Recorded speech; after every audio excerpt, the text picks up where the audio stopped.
Sistemnya. Kita tidak, setelah saya cek ke TPA Bangli, ternyata kondisinya nggak memungkinkan, nggak memenuhi syarat. Jadi karena itu terkait dengan batas TPA Sung paling lambat 28 Februari, saya sudah melapor kepada Pak Menteri Lingkungan Hidup karena beliau yang memberikan arahan supaya TPA Sung berakhir 28 Februari 2026.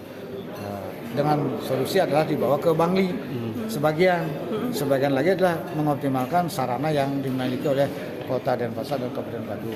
Setelah cek ke Bangli tidak memungkinkan, saya sudah lapor pada Pak Menteri agar satu diberikan waktu untuk mengoptimalkan fasilitas yang akan dibangun oleh Kota Denpasar dan Kabupaten Badung.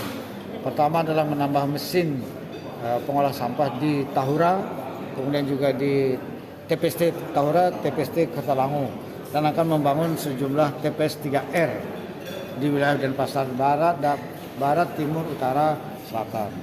Sehingga volume sampah yang dibawa ke TPA Sung itu akan semakin berkurang.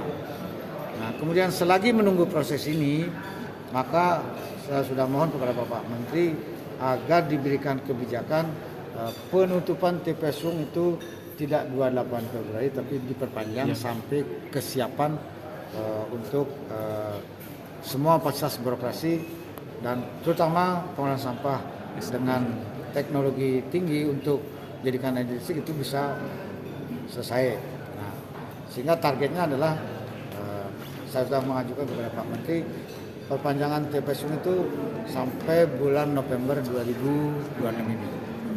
Tapi volume sampahnya berkurang terus. Bulan April mulai berkurang, Juni berkurang, Agustus berkurang, Oktober berkurang. Berarti Februari batal batal. Kalau respon dari Menteri LH sendiri prinsipnya beliau oke, cuman jangan terlalu lama. Beliau menurunkan tim untuk melakukan evaluasi lapangan. Lokasi peselnya di mana Pak rencana? Di lahan milik Pelindo. Pak, soal LNG gimana Pak? Tadi sudah lagi. luasannya berapa?